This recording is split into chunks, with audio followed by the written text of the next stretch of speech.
Flash studio में आपका स्वागत है। मैं हूं आपके साथ शिखा शर्मा। बुलेटिन में सबसे पहले बात करेंगे उस तबाही की जो तुर्की में मची हुई है, सीरिया में मची हुई है। तस्वीरें आपको दिखाएंगे। देखिए किस तरीके से वहां इमारतें धराशायी हो गई हैं, मॉल जमींदोज हुआ है, बिल्डिंग तबाह हो गई है। जिंदगी की जंग वहां पर लोग लड़ रहे हैं।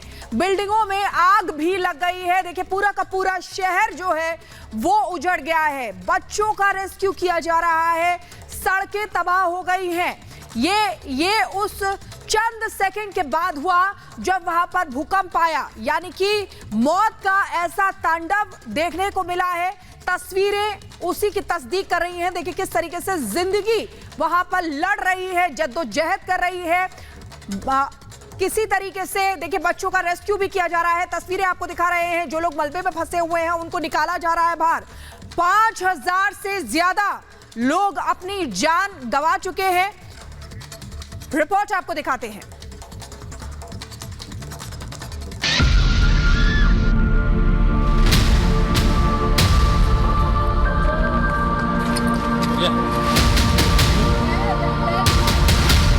तुर्की और सीरिया में चीख पुकार।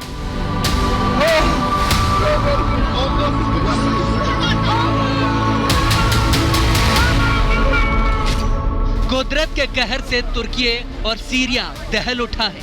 तुर्की में भूकंप ने ऐसे विनाश लीला की है, जिधर देखो चीख पुकार मची है।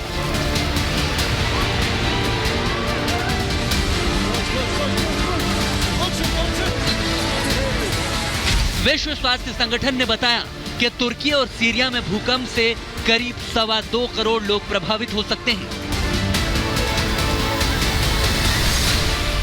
5000 से ज्यादा लोगों की मौत।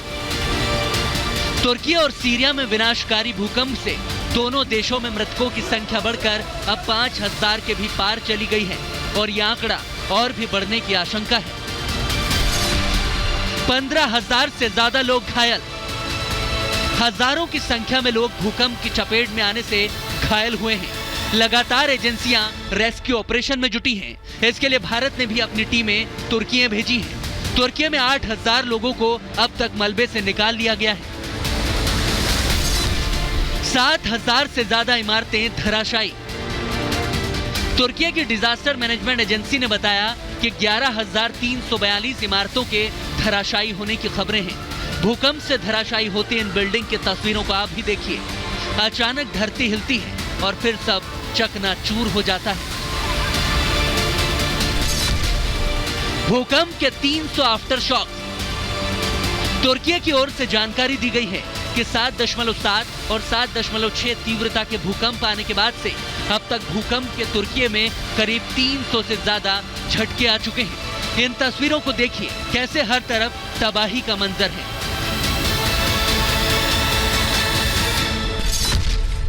तुर्की के 10 प्रांतों में लगा आपातकाल। भूकंप से हुई तबाही के मद्देनजर तुर्की के राष्ट्रपति एर्दोगान ने 10 प्रांतों में 3 महीने के लिए आपातकाल लगाने की घोषणा कर दी है। ये वही 3 प्रांत हैं जो भूकंप से सबसे ज्यादा प्रभावित हैं। प्रधानमंत्री नरेंद्र मोदी ने भी तुर्की के हालात पर चिंता जाहिर की। सूत्रों के मुताबिक बीजेपी संसदीय दल की बैठक के दौरान मोदी ने कहा, तुर्की जिस हालात से गुजर रहा है उसे मैं समझ सकता हूँ। 2001 में भुज में जब भूकंप आया था तब मैं मुख्यमंत्री था। मुझे पता है कि रेस्क्यू ऑपरेशन में क्या क्या दिक्कतें आती हैं।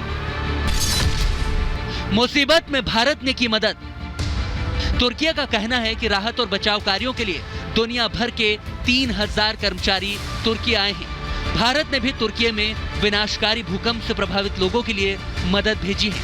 इंडियन एयरफोर्स का C-17 विमान 2 NDRF टीमों, डॉक्टरों और राहत सामग्री के साथ वहां पहुंच चुका है, जिसके लिए भारत में तुर्की के राजदूत फिराद सुनेल ने धन्यवाद दिया है।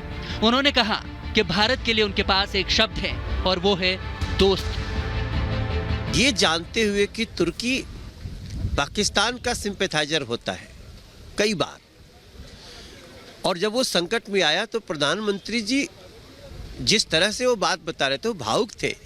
उन्होंने कच्छ के भूकंप को याद किया कि हमने भूकंप को, कच्छ के भूकंप को, विभीषिका को सामने से देखी है। तो ऐसे में तुरंत तुर्की के लिए सबसे पहले सहायता के लिए निकलना, क्योंकि भारत के पास स्पेशलिस्ट हैं भूकंप के समय में काम करने वाले लोग। तो ये प्रधानमंत्री जी का जो परिचय है मानवता का, वो चेहरा जो आज हमने देखा, हमको उनका साथी होने में बहुत गर्व हुआ। तुर्की में हुई मौतों पर शोक व्यक्त करने के लिए दिल्ली में तुर्की दूतावास पर तुर्की का झंडा आधा झुकाया गया। तुर्की की इस तकलीफ में पूरी दुनिया उसके साथ खड़ी है। ऐसे में पंजाब के अमृतसर में स्कूली बच्चों ने तबाही का शिकार हुए लोगों को श्रद्धांजलि अर्पित की।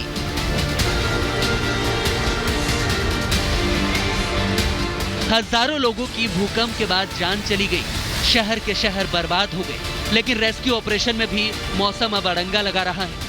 यूएन की ओर से कहा गया है कि बर्फबारी और बारिश की वजह से भूकंप से प्रभावित दोनों ही देशों में बचाव कार्य प्रभावित हो रहा है। इमरजेंसी सर्विसेज की टीमों को रेस्क्यू में काफी दिक्कतें हो रही हैं। यानी भूकंप से दहले दोनों देश अब मौसम की भी मार झेल रहे हैं। Bureau report, Republic Bharat.